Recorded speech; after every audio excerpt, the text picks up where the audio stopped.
So now President Obama held a press conference about gun deaths before signing into law several executive orders to try to reduce or curb gun violence in America. And of course, we've had a lot of reactions to that. So what I want to do is to go through some of these reactions from starting from despicable to the actual somewhat reasonable. So for despicable, we'll first go to Andrea Tantaros, Fox News. Every time I think about those kids, it gets me mad. And by the way, it happens on the streets of Chicago every day. Well, many of us cried big tears the day that Sandy Hook happened. There have been so many times that we've had our hearts broken. But as we come back out to the couch, it was interesting to see the reactions among some of you when the president teared up. Why was that, Andrea?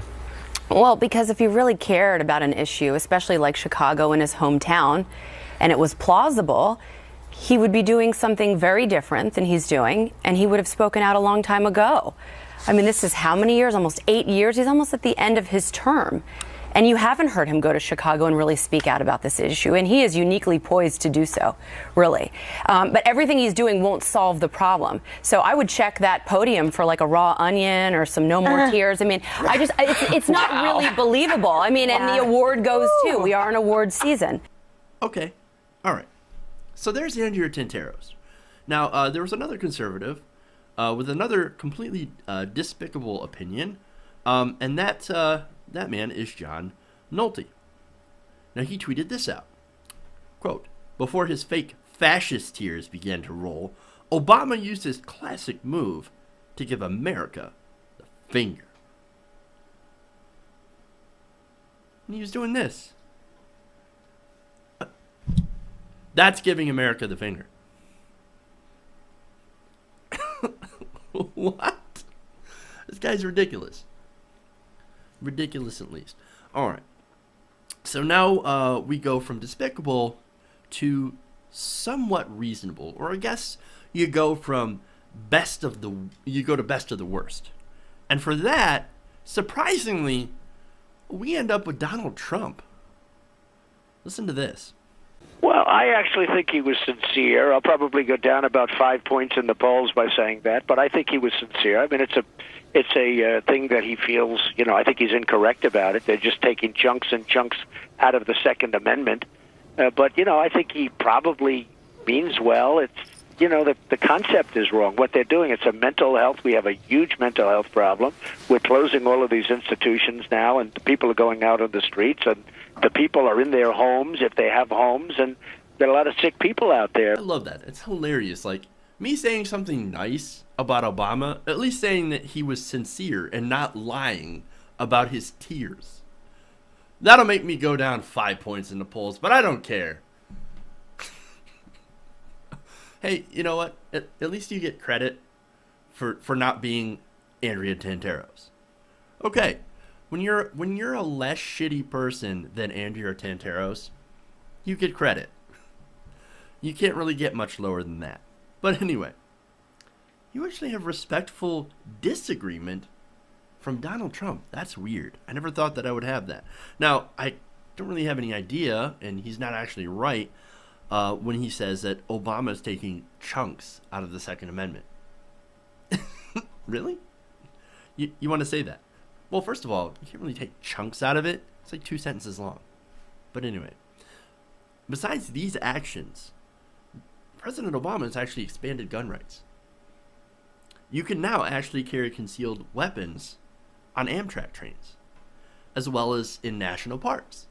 So he's actually expanded the places where you could carry concealed weapons.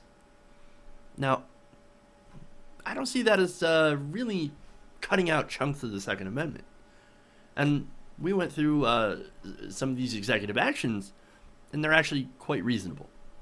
And it doesn't actually impact current gun owners or anything like that. So, really, Trump, you're wrong. But once again, even though Trump is wrong, he doesn't stoop to the level of Andrea Tantaros, which actually surprises me greatly, because we all know how low Trump can actually go. I guess on this issue, he's slightly somewhat more reasonable. Now, unfortunately, this next clip has Trump going from reasonable back to right-wing talking points. People need protection. They have to have protection. It's a very serious problem. And, you know, the Democrats generally, and Hillary Clinton is, I think, worse than Obama on the issue, frankly. She wants to take everyone's gun away. And, you know, if in Paris, as an example, or if in California recently with the 14 people killed, if some of the people in those rooms had guns, you wouldn't have had people killed. You would have had the bad guys killed, and there would have been, obviously, some people pretty badly hurt, but you wouldn't have had the problem the way we had the problem. And they want to take that safety net away, and you can't do it. We cannot tamper with the Second Amendment. Now, you mentioned mental health towards the beginning of that. Obama's executive action actually calls for spending $500 million to expand mental health care access, and also includes mental health care information in background checks. So yeah, he is doing something about the huge mental health problem. And that's good. That's great. Now, then we get to the ridiculous argument in that. He said if everyone had guns, then of course average Joe Sixpack could somehow become John McClane and end up saving Nakatomi Plaza from the terrorists. That's the whole argument. If only more people had guns, more regular people had guns. Really. That's not how this works, guys. Look, maybe if all gun owners were trained in military or police arms and tactics with training and licensing, requirements, etc., then that could work.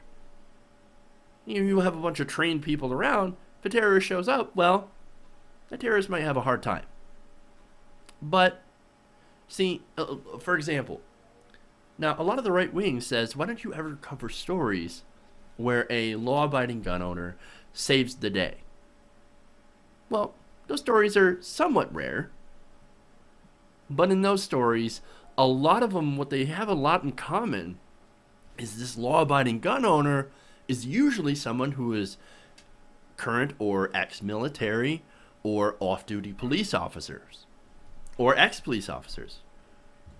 Basically someone who has been trained and trained well to use their weapon, to actually figure out how to correctly identify threats and neutralize them. And the difference between that and everyone else is, look, for example, we've got the gun owners, the law-abiding gun owners that are ex-military, ex-police. Those are the ones who usually foil these attacks, right? On the other side of the aisle, we have the gun fails. Like, for example, the lady in Michigan who shot at a shoplifter at a Home Depot. Just randomly in the parking lot started discharging her weapon. You don't do that. That's ridiculous. That's stupid. That's basically everyone else that gets a gun after taking a 2-hour training course. That's your Joe Sixpack. Those are the people that Donald Trump thinks can stop a highly trained and organized jihadi. Think about that for a minute. How ridiculous does that sound? When you think about that, when you compare the training, when you compare the knowledge, when you compare the being exposed to stressful situations while being armed and figuring out what to do and not shooting yourself in the foot or shooting someone else around you who's an innocent person. Training makes a huge world of difference. And most people, 2-hour training course, maybe a written test, boom, you're armed to the teeth. That doesn't make any sense, man. Doesn't make any sense to me. And it kind of comes down to my last point on this. Just because you have a right to own a gun doesn't always mean that you're responsible enough to use it.